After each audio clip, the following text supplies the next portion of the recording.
Hello friends, സാന്ത്വനത്തിലേക്ക് എല്ലാവർക്കും സ്വാഗതം. അങ്ങനെ നമ്മുടെ ആര്യനും ഗോമതിയും കൂടെ സംസാരിക്കുകയാണ്. കാരണം ആര്യൻ പറയാണ്, അതെ, പ്രശ്നങ്ങളൊക്കെ ഇങ്ങനെ വഷളാവുമെന്ന് ഞാൻ ഒരിക്കലും കരുതിയില്ല. നമ്മൾ ആ ധർമ്മൻ മാവനോട് ചെയ്തതും ശരിയല്ല എന്നാണ് എനിക്ക് തോന്നുന്നത് എന്നൊക്കെ പറയുമ്പോൾ ഗോമതി പറയാം, അപ്പോൾ കുറ്റം മുഴുവൻ നമുക്കാണോ? അമ്മേ, ഞാനൊന്ന് പറയട്ടെ ഒരു കാര്യം. ഞാൻ വിചാരിച്ച് വേറൊന്നും കൊണ്ടല്ല, അലോക് എന്നെ അടിച്ചെങ്കിൽ അവനെ ഞാൻ തിരിച്ചു തല്ലാതെ എനിക്ക് കഴിവില്ലാഞ്ഞിട്ടല്ല. ധർമ്മൻ മാമൻ്റെ കട ഉദ്ഘാടനം തുടങ്ങുന്നേ ഉള്ളൂ. ആ മാമൻ നല്ലൊരു ഭാവിയിലേക്ക് കടക്കുന്നതേ ഉള്ളൂ. വെറുതെ അവിടെ കിടന്ന് അലമ്പുണ്ടാക്കിയിട്ട് അങ്ങേർക്കും കൂടെ ഒരു വിഷമം ഉണ്ടാക്കണ്ടല്ലോ. അങ്ങേരൊരു പഞ്ചപാവമാണ്. നമ്മളെങ്കിലും ഒന്ന് മനസ്സിലാക്കണ്ടേ? പണ്ടും ധർമ്മൻ മാമനെ ആരും മനസ്സിലാക്കിയിട്ടില്ല, ഇന്നും അത് തന്നെ. പിന്നെ എനിക്ക് അവിടെ കിടന്ന് അടി ഉണ്ടാക്കാൻ തോന്നിയില്ല. മാമനെ കരുതി മാത്രം ഞാനിങ്ങ് വന്നു. പിന്നെ വെറുതെ എന്തിനാ ഈ പ്രശ്നങ്ങൾ വഷളാക്കുന്നത്? അത് അവിടെ തന്നെ അങ്ങ് തീർന്നോട്ടെ എന്ന് മാത്രമേ ഞാൻ കരുതിയുള്ളൂ. പക്ഷേ ഇവിടെ വന്നപ്പോഴല്ലേ കാര്യങ്ങൾ ഇത്രയും വഷളായി ഞാൻ അറിയുന്നത്. എന്നിട്ടോ ഞാനേ മിത്രയോടൊരു കാര്യം പറയാം. എടി, നിനക്ക് എന്നോട് സ്നേഹമുണ്ട്, ഭാര്യയ്ക്ക് ഭർത്താവിനോട് സ്നേഹവും കരുതലും ഒക്കെ ഉണ്ട്. അതിലെനിക്ക് സന്തോഷം തന്നെയാണ്. പക്ഷേ ഒരു കാര്യം നീ മനസ്സിലാക്കണം, പ്രശ്നങ്ങൾ ഉണ്ടാക്കാൻ വളരെ വലിയ എളുപ്പമാണ്, അതേസമയം അത് പരിഹരിക്കാൻ വലിയ ബുദ്ധിമുട്ടാണ് മിത്രേ. അതുകൊണ്ടാണ് കാര്യങ്ങളെല്ലാം ഒരു പ്രശ്നം ഉണ്ടായാൽ പോട്ടെ ഞാൻ വിചാരിച്ചത്, അത്രയേ ഉള്ളൂ എന്നും പറഞ്ഞുകൊണ്ട് ആര്യൻ അവിടെ നിന്ന് പോവുകയാണ് കേട്ടോ. മിത്രയുടെ മുഖം വല്ലാതെ വാടിപ്പോയി. അപ്പോൾ ഗോമതി പറയാണ്, അത് ശരി, ഇപ്പോൾ പ്രശ്നങ്ങൾ മുഴുവൻ പാവം പിടിച്ച് ഈ കൊച്ചിൻ്റെ പേർക്കായോ? അത് ശരി, കൊള്ളാലോ. അങ്ങപ്പോൾ എന്നാൽ മിത്രയുടെ അടുത്ത് നിന്നിട്ട് പറയാം, മോളെ, അവൻ പലതും പറയും. ഭർത്താവിനോട് സ്നേഹമുള്ള ഏതൊരു ഭാര്യയും ചെയ്യുന്നൊരു പ്രവൃത്തി മാത്രമേ നീ ചെയ്തിട്ടുള്ളൂ, ഇതിൽ യാതൊരു തെറ്റുമില്ല കേട്ടോ എന്ന് പറഞ്ഞിങ്ങനെ സമാധാനിപ്പിക്കുകയാണ് നമ്മളെ മിത്രയെ ഗോമതി. രാത്രി കടയൊക്കെ പൂട്ടി വന്ന ബാലൻ വല്ലാത്ത ധർമ്മസങ്കടത്തിലാട്ടോ. അങ്ങനെ കട്ടിലിൽ വന്നിങ്ങനെ ഇരിക്കുന്ന സമയത്ത്, എന്തിനാ ബാലേട്ടാ ഇങ്ങനെയൊക്കെ ഇരിക്കുന്നത്? സമാധാനമായിട്ടിരിക്കുക, കുറച്ച് ദിവസം കഴിയുമ്പോൾ കച്ചവടങ്ങളെല്ലാം കൂടില്ലേ എന്നിങ്ങനെ നമ്മുടെ ഗോമതി ചോദിക്കുകയാണ്. അപ്പോൾ ഉടനെ തന്നെ ബാലൻ തിരിച്ചു പറയാനായിട്ട്, ഗോമതി, ഞാൻ ആലോചിക്കുന്നത് വേറൊന്നുമല്ല, എൻ്റെ ഗോമതി സ്റ്റോറില്ലേ നമ്മുടെ കട, അതങ്ങ് നിർത്തിയാലോ എന്ന് ഞാൻ ആലോചിക്കുക. എന്തൊക്കെയാണ് ഇങ്ങനെ പറയുന്നത്? ഇതെന്താ പറയുന്നത്? അവനെ ആ ധർമ്മനെ പേടിച്ചിട്ടാണോ ഇപ്പം ഇങ്ങനെയൊക്കെ ചെയ്യുന്നത്? എന്ത് മണ്ടത്തരായി പറയുന്നത് ബാലേട്ട? അതല്ല, എനിക്ക് ആരെയും പേടിച്ചിട്ടല്ല, എന്തോന്നറിയില്ല, എനിക്ക് ഒന്നിനോടും ഒരു താല്പര്യമൊന്നും തോന്നുന്നില്ല. പക്ഷേ പിന്നൊരു കാര്യമുണ്ടേ, ഈ കട നിർത്തിക്കഴിഞ്ഞാൽ വേറെ വരുമാനമൊന്നും നമുക്കില്ലേം താനും. എനിക്കാകെ അറിയാവുന്നത് പോലും ഈ ജോലിയാണ്.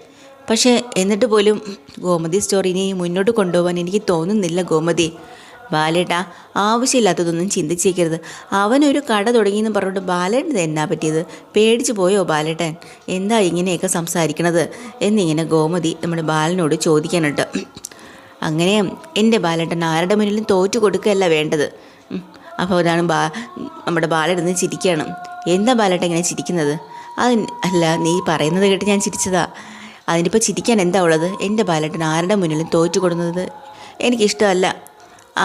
ഈ ഗോമതി സ്റ്റോർ ബാലനെ കുറേ കാലമായിട്ട് തോറ്റുകൊണ്ടിരിക്കുകയാടി.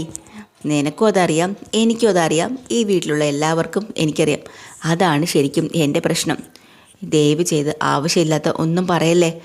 ഞാൻ പറഞ്ഞത് ശരിയല്ലേ ഗോമതി? ഒരു സമയത്ത് ഞാൻ എടുക്കുന്ന തീരുമാനങ്ങൾ എല്ലാം ശരിയായിരുന്നു. ആ ഒരു ആത്മവിശ്വാസമായിരുന്നു എന്നെ മുന്നോട്ട് കൊണ്ടുപോയിക്കൊണ്ടിരുന്നത്.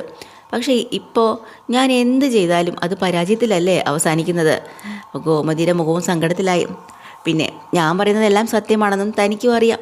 അതല്ലേ താനും ഒന്നും മറുപടി പറയാണ്ടിരിക്കുന്നത്? ആനന്ദിൻ്റെ കല്യാണം ഞാൻ നടത്തി, മുന്നിൽ നിന്ന് എല്ലാ കാര്യങ്ങളും നടത്തി. എന്നിട്ട് അവൻ്റെ ജീവിതം ഇപ്പോൾ എങ്ങനെയായി? ദേവിക്ക് വീട്ടിൽ നിന്നും പോകേണ്ടിയും വന്നു. എന്തെല്ലാം നമ്മൾ കണ്ടു. എടോ, മനസ്സിലെ ഭാരം അത് കൂടി അങ്ങോട്ട് വരികയാണ്. പിന്നെ നമ്മുടെ ധർമ്മൻ, അവൻ അനാവശ്യമായിട്ട് അവനെ നമ്മൾ തെറ്റിദ്ധരിക്കുകയും ചെയ്തു. പണം മോഷ്ടിച്ചത് അവനാണെന്നും കരുതി അതിൻ്റെ പേരിൽ വഴക്കും ഉണ്ടാക്കി. അവനോട് മോശമായി സംസാരിക്കുകയും ചെയ്തു. അവൻ ഇറങ്ങിപ്പോയില്ലേ ഈ വീട്ടിൽ നിന്നും. ഇപ്പോഴേ അവനും നമുക്ക് ശത്രുവായി മാറിയിരിക്കുകയാണ്. എടോ, ഇതെല്ലാം എൻ്റെ തീരുമാനത്തിൻ്റെ പ്രതിഫലങ്ങളല്ലേ ഈ സംഭവിക്കുന്നതെല്ലാം. ബാലേട്ടനെ ഉപദേശിക്കാറൊന്നും എനിക്കായിട്ടില്ല. എന്നാലും എനിക്കറിയാവുന്നൊരു കാര്യം ഞാൻ പറയട്ടെ. ഞങ്ങളെ അടുക്കളയിൽ പാചകം ചെയ്യുമ്പോഴേ ചിലപ്പോൾ ഉപ്പ് കൂടും, ഉപ്പ് കുറയും, എരിവ് കൂടും, എരിവ് കുറയും, അങ്ങനെയൊക്കെ ഉണ്ടാവും. ഇതൊക്കെ സ്വാഭാവികം തന്നെയാണ്. പല ചിന്തകളുമായിട്ടാണ് നമ്മൾ അടുക്കളയിൽ നിൽക്കുന്നത്. പിന്നെ ചിലപ്പോൾ നിങ്ങളതൊക്കെ കുറ്റവും പറയും. എന്തൊക്കെ കുറ്റം കേട്ടാലും നമ്മൾ പാചകം ചെയ്യില്ല എന്ന് തീരുമാനിച്ചിട്ടുണ്ടോ? കുറ്റം കേട്ടാലും നമ്മൾ പിറ്റേ ദിവസം നല്ല പോലെ ചെയ്യണമെന്ന് നമ്മളത് ചെയ്യും. പിറ്റേ ദിവസം വീണ്ടും ഞങ്ങൾ നല്ലപോലെ പാചകം ചെയ്യും. നിങ്ങൾക്കത് വിളമ്പി തരും, നിങ്ങളത് കഴിക്കുകയും ചെയ്യും. ചിലപ്പോൾ നമ്മൾ ഉദ്ദേശിക്കുന്നത് പോലെ ചില കാര്യങ്ങളൊന്നും ശരിയാവില്ല. ഒരു കറി വെക്കുന്നത് പോലെ തന്നെ ഇത് ചിലപ്പോൾ വിചാരിക്കുന്നതിലും നന്നാവും, ചിലപ്പോൾ മോശമാവും. ജീവിതവും ഇങ്ങനെയൊക്കെ തന്നെ ബാലേട്ടാ. ഒരു തവണ കറി മോശമായി എന്ന് പറഞ്ഞുകൊണ്ട് ഇനി ഒരിക്കലും അത് വെക്കില്ല എന്ന് പറഞ്ഞുകൊണ്ട് തീരുമാനിക്കുമോ? വീണ്ടും വെക്കും, നന്നാക്കും.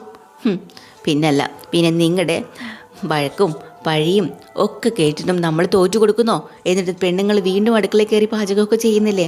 അതുപോലെ ആണുങ്ങൾക്ക് സ്വന്തം ജീവിതത്തിലോ അല്ലെങ്കിൽ ജോലിയിലോ ഒരു തോൽവി വന്നാലേ അത് ഇങ്ങനെ വിട്ടിട്ട് പോവാണോ വേണ്ടത്? അവൻ്റെ ഇഷ്ടത്തിന് ഒരു ജോലി കട തുടങ്ങി അവൻ ജീവിക്കട്ടെ. ബാലേട്ടൻ്റെ രീതിയിൽ മുന്നോട്ട് പോകണം. ഗോമതി സ്റ്റോറ് നിർത്തിയെന്ന് പറഞ്ഞുകൊണ്ട് ദേവിയുടെ പ്രശ്നം തീരില്ല, ധർമ്മൻ്റെ പ്രശ്നവും തീരില്ല. പിന്നെ എന്തിനാണ് നമ്മൾ കട നിർത്തുന്നത്? ഇത്രയേ ഉള്ളൂ. ബാലേട്ടൻ ധൈര്യമായിട്ട് മുന്നോട്ട് പോ. ബാലേട്ടൻ്റെ കൂടെ ഞാനില്ലേ, പിന്നെന്താ? എന്താ ബാലേട്ടൻ ഇങ്ങനെ നോക്കുന്നത്? ഇത് കേട്ടങ്ങ് ബാലൻ ചിരിക്കാട്ടോ. എടോ, ഞാൻ കുറച്ച് വർഷങ്ങൾക്ക് പുറകിലോട്ട് പോയി. അന്നത്തെ ആ ഗോമതിയാണ് ഇപ്പോൾ തിരിച്ചു വന്നേക്കുന്നത് വീണ്ടും. അപ്പോൾ ഗോമതിക്ക് പെട്ടെന്നൊരു ചിരിയും നാണമൊക്കെ വരും കേട്ടോ. ബാലൻ ഗോമതിയുടെ ആ കയ്യിലേക്ക് ഇറുക്കിയൊന്ന് പിടിക്കുകയാണ്. എടോ, ഞാൻ എങ്ങും വീണ് പോവില്ല, ആരുടെ മുന്നിലും തോൽക്കാനും പോകുന്നില്ല. എന്താ കാര്യമെന്നറിയോ? എന്താ കാര്യം ബാലേട്ടാ? എൻ്റെ പുറകിൽ താനുണ്ട്, തൻ്റെ ശക്തിയുണ്ട്, ധൈര്യമായിട്ടും ഒക്കെയുണ്ട്. അത് മാത്രം മതി എനിക്ക് എന്നും പറഞ്ഞിങ്ങനെ കണ്ണടച്ച് കാണിക്കട്ടോ. ഗോമതിക്കും അത് കേൾക്കുമ്പോൾ ഭയങ്കര സന്തോഷമാവുന്നുണ്ട് കേട്ടോ. രാത്രി കടയൊക്കെ പൂട്ടിയിട്ട് ധർമ്മൻ റോഡിൽ കൂടെ നടന്നു വരുന്ന സമയത്ത് വഴിയിൽ വെച്ച് രാമേട്ടനെ കാണുക കേട്ടോ. രാമേട്ടൻ ധർമ്മയെ തടഞ്ഞു നിർത്തുന്നുണ്ട്. എന്നിട്ട് പറയാം, കലക്കിയിട മോനെ, കലക്കി. നീയാണ് ആൺകുട്ടി, സിംഹം, സമ്മതിച്ച് തന്നേക്കണു ഞാൻ എന്നും പറഞ്ഞാൽ തോളിലൊക്കെ ഇങ്ങനെ തട്ടുവാണ് കേട്ടോ. എടാ, പകരം ചോദിക്കുന്നെങ്കിലേ അത് ഇങ്ങനെ തന്നെ വേണം. പിന്നെ വൈകാതെ തന്നെ ഇന്ദിരാ സ്റ്റോറിൻ്റെ 2-3 ശാഖകളും നീ തുടങ്ങണം. അതും ഇവിടെ തന്നെ നീ തുടങ്ങണം. ഗോമതി സ്റ്റോറിൻ്റെ ആഫീസ് നീ പൂട്ടിക്കണം. എടാ, 5 പൈസയുടെ കച്ചവടം ഇല്ലാതെ, വരുമാനത്തിന് ഗതിയില്ലാതെ ബാലൻ ഭ്രാന്തെടുത്ത് ഓടണം. ദൈവമംഗലത്തുകാരനെ പട്ടിണി എടുത്ത് നടക്കണം. നിന്നെ ഞാൻ സമ്മതിച്ചിരിക്കുന്നടാ. രാമേട്ടൻ എന്താ എന്നെ കളിയാക്കണോ? എന്തുവാടാ? നിന്നെ ഞാൻ കളിയാക്കാനാ? അതിന് നീ ആരാ, ഞാനാരാ? നീ വലിയ കട മുതലാളി, ഞാൻ ഒരു കടയിൽ ഉള്ളിയും മുളകൊക്കെ പൊതിഞ്ഞു കെട്ടാൻ നിൽക്കുന്നവൻ. സത്യം പറഞ്ഞാലും നിൻ്റെ അടുത്ത് നിൽക്കാനുള്ള യോഗ്യത പോലും എനിക്കില്ല. നിന്നെ പേരെടുത്ത് പോലും വിളിക്കാൻ പാടില്ല. ധർമ്മൻ സാർ അല്ലെങ്കിൽ ധർമ്മൻ മുതലാളി അങ്ങനെ വേണം പറയാനായിട്ട്. പിന്നെ ഗോമതി സ്റ്റോറിനെ എത്ര ദിവസം കൊണ്ട് പൊളിച്ചെടുക്കാനാണോ നീ പ്ലാൻ ഇട്ടിരിക്കുന്നത്? 2 മാസമോ അത് 3 മാസമോ? രാമേട്ടാ, എന്നെ ഇങ്ങനെ വെറുതെ അവഹേളിക്കരുത് കേട്ടോ. എടാ, നീ ആരാന്നാടാ നീ വിചാരിച്ചത്? നിൻ്റെ കൊച്ചനിയനെ പോലെയോ മോനെ പോലെയോ നെഞ്ചി കൊണ്ടുകിടന്ന ഒരു മനുഷ്യനെ നീ വെറും വട്ടപൂജ്യമാക്കാന്ന് നീ കരുതി അല്ലേ? കാട്ടുമൃഗങ്ങൾ പോലും ചോറ് കൊടുക്കുന്നതിനെ കൊല്ലില്ല. നിന്നെപ്പോലെ ഹിരികാലികൾക്കില്ലാത്ത ഒന്നുണ്ടടാ നിങ്ങൾക്ക്. നന്ദി. ബാലന് അറിയാതെ ഒരു തെറ്റ് ചെയ്തു, അത് നീ അവസരമായിട്ട് അങ്ങ് എടുത്തു അല്ലേ? എങ്ങനെയെങ്കിലും ഒരു കട തുടങ്ങാൻ പ്ലാനിട്ട് നടന്നപ്പോഴാണ് നിനക്കൊരു കാരണം കിട്ടിയത്. മോങ്ങാനിരുന്ന നായയുടെ തലയിലെ തേങ്ങ വീണെന്ന് പറയില്ലേ, അതുപോലെ. പിന്നെ ഗോമതി സ്റ്റോറ് ബാലിനെ അങ്ങ് സംഹരിച്ച് കളയാൻ നീ വിചാരിച്ചല്ലേ? അതിന് നീ 100 ജന്മം ജനിക്കണോടാ. ആരൊക്കെ അവനെതിരെ നിന്നാലും ഞാനുണ്ട് അവൻ്റെ കൂടെ. ഞാൻ വീണ് പോയാലേ പിന്നെ അവനെ ആർക്കും തൊടാൻ പറ്റുള്ളൂടാ. എങ്ങനെടാ നിനക്കൊക്കെ ഇതിൽ നിന്ന് മോശം കിട്ടാൻ പോകുന്നത്? ശരിക്കും ധർമ്മൻ ആകെ സഹികെട്ടുപോയി കേട്ടോ. പൊട്ടിക്കരഞ്ഞു പോയി. എന്നിട്ട് രാമേട്ടനെ കെട്ടിപ്പിടിക്കുക പറയാണ്, രാമേട്ടാ, ഒന്നും ഞാൻ അറിഞ്ഞിട്ടല്ല. എന്നെ മറ്റാരേക്കാളും രാമേട്ടനെ എന്നെ നന്നായിട്ട് അറിയാം. ഞാൻ നന്ദികേട് ഒരിക്കലും കാണിക്കില്ല. എനിക്ക് ഏറ്റവും വലുത് എൻ്റെ അമ്മയാണ്. എൻ്റെ അമ്മ സത്യമായിട്ട് ഞാൻ പറയാണ്, ഇന്ന് ഉദ്ഘാടനം ചെയ്യാൻ വന്നപ്പോഴാണ് ഞാൻ അറിയുന്നത് ആ കട എനിക്ക് വേണ്ടി എടുത്തെന്നുള്ളത്. ഞാൻ അറിഞ്ഞിട്ടില്ല. ആ സമയം ഞാൻ അവിടെ എന്തൊക്കെ ബഹളം കാണിച്ചെന്ന് അവിടെ ഉള്ളവരോട് ചോദിക്കുക, അവർ പറഞ്ഞു തരും. എന്നെയും അളിയനെയും തെറ്റിക്കാൻ വേണ്ടിയിട്ട് ഗോമതി സ്റ്റോറിന് ക്ഷീണം വരുത്താൻ വേണ്ടിയിട്ട് എൻ്റെ ഏട്ടൻ അച്യുതവർമ്മ ചെയ്ത് കൂട്ടിയതല്ല. ഞാൻ തിരിച്ചു പോകാൻ തുടങ്ങിയതാണ് രാവിലെ. പക്ഷേ എനിക്ക് എൻ്റെ അമ്മ അനുസരിക്കേണ്ടി വന്നു. അതുകൊണ്ട് മാത്രം എന്നെ പൂട്ടിക്കളഞ്ഞതാണ് അവർ. അല്ലാതെ അളിയനും ചേച്ചിയിടത്തും കാര്യങ്ങൾ പറയാൻ ഞാൻ ചെന്നു. പക്ഷേ അവരെന്നോട് ചോദിച്ചു. അവരും എന്നെ കുറേ ശകാരിക്കുകയും ചെയ്തത്. ഈ ഒരു അവസ്ഥയിൽ ഞാൻ എന്താ പറയാ, എനിക്കൊന്നും പറയാൻ പറ്റുന്നില്ല. എൻ്റെ അവസ്ഥ മനസ്സിലാക്കാൻ ആരുമില്ല. പിന്നെ ഞാൻ എന്താ ചെയ്യുന്നത്? വിവാഹം ചെയ്ത് ഒരു കുടുംബമായിപ്പോയി. ഇല്ലെങ്കിൽ ഞാൻ ആത്മഹത്യ ചെയ്യായിരുന്നു. അയ്യോ ധർമ്മ, നീ എന്തൊക്കെയാ പറയുന്നത്? പിന്നെ ഒന്നും അറിയണ്ടല്ലോ രാമേട്ടാ. ആരുടെ ശകാരവും കേൾക്കണ്ട, ആരുടെയും കളിപ്പാവയും ആകണ്ടായിരുന്നു. അങ്ങ് പോയാൽ മതിയായിരുന്നു, അങ്ങ് രക്ഷപ്പെടായിരുന്നു. വിഷമിക്കല്ലേ ധർമ്മ, നീ വിഷമിക്കാതിരിക്കുക. അങ്ങനെ ധർമ്മൻ സങ്കടപ്പെട്ടിരിക്കുമ്പോൾ രാമേട്ടൻ ചെന്ന് തോളിലൊക്കെ കൈ തട്ടിട്ടൊന്ന് സമാധാനപ്പെടുത്താൻ കേട്ടോ. ആ കൃഷ്ണമംഗലത്താണെങ്കിൽ എൻ്റെ അമ്മേ നമ്മുടെ സുകന്യ കൊണ്ടുവന്ന കളക്ഷൻ എല്ലാം കൂടെ എണ്ണി തിട്ടപ്പെടുത്തി കുറേ കാശൊക്കെ ഇന്ന് കിട്ടിയിട്ടുണ്ട്, പൊടിച്ചിട്ടുണ്ട്. ഉദ്ഘാടന ദിവസമല്ലേ. സുകന്യ മാത്രമല്ല കേട്ടോ, സുകന്യയും രാജശ്രീയും നമ്മുടെ അച്യുതനും ഉണ്ട്. അപ്പോൾ അച്യുതൻ പറയണം ഇന്നിപ്പോൾ ഇങ്ങനെ പോയി, പക്ഷേ നമ്മൾ നമ്മുടെ തുടങ്ങിയ ആ പ്രദേശത്തെ ആൾക്കാരെല്ലാം സാധനങ്ങൾ വാങ്ങാൻ നമ്മളെ കടയിൽ തന്നെ വരണം. പിന്നെ ഗോമതി സ്റ്റോറിൽ പോകുന്നവരുടെ സ്ഥിരം കസ്റ്റമറുണ്ട്, അവരെല്ലാം ഇങ്ങോട്ട് കൊണ്ടുവരണം. അങ്ങനെ വേണം കച്ചവടം കൂട്ടാൻ. അപ്പോൾ തന്നെ രാജശ്രീ പറയാം, ഓ അമ്മയുടെ പേരിട്ടത് ഭാഗ്യമായി കേട്ടോ.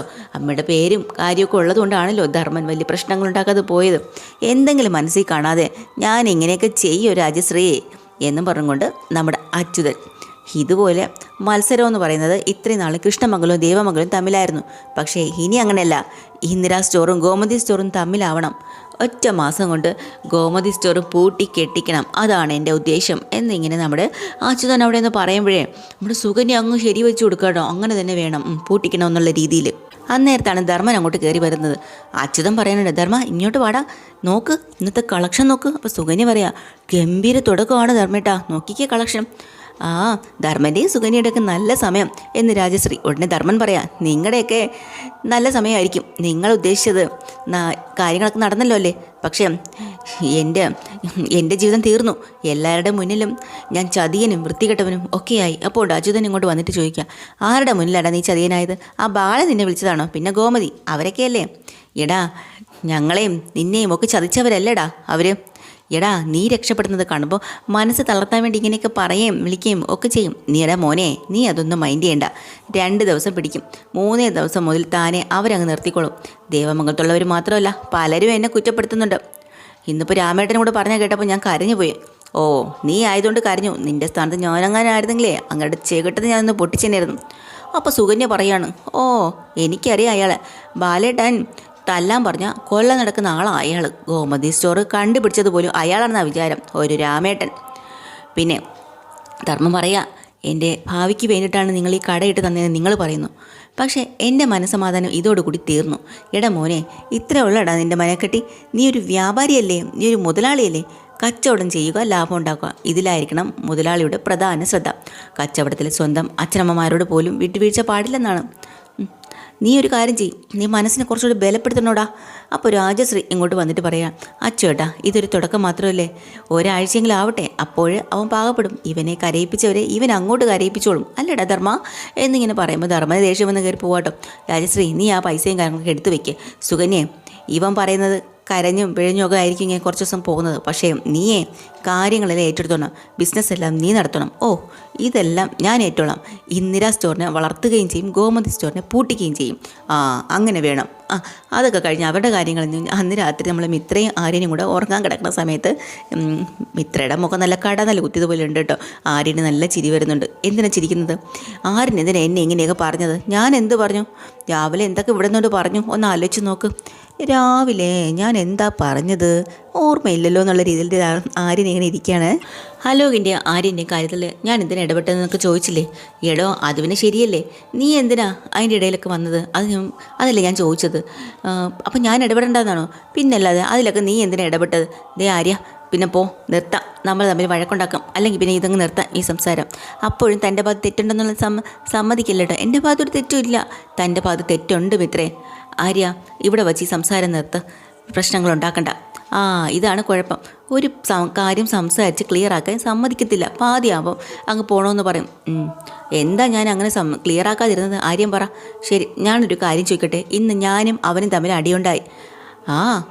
അലോകമായിട്ടാണോ? പിന്നല്ലാതെ. ആ സമയത്ത് താൻ എൻ്റെ കൂടെയാണ് ഉണ്ടായിരുന്നെങ്കിൽ എന്തായിരിക്കും സംഭവിക്കുന്നത്? പറ. ആര്യനൊന്ന് ഗസ് ചെയ്ത് നോക്ക് എന്തായിരിക്കുമെന്ന്. ഞാൻ ഗസ് ചെയ്യുന്നതൊക്കെ അവിടെ നിൽക്കട്ടെ, താൻ പറ. അത് വേറെ എന്ത് സംഭവിക്കാനാ? ഞാൻ അവനെ അങ്ങ് തട്ടും, അത്രയേ ഉള്ളൂ. അപ്പോൾ ആര്യനെ അങ്ങോട്ട് പൊട്ടിച്ചിരിക്കണം കേട്ടോ. ഞാനേ തമാശയ്ക്ക് വേണ്ടി പറഞ്ഞതല്ല, പിന്നെന്താ കാര്യമായിട്ട് പറഞ്ഞതാണോ? കാര്യമായിട്ട് തന്നെയാണ് ഞാൻ പറഞ്ഞത്. അപ്പോൾ എന്നെ ഉപദ്രവിച്ചാൽ താൻ അവനെ തട്ടും അല്ലേ?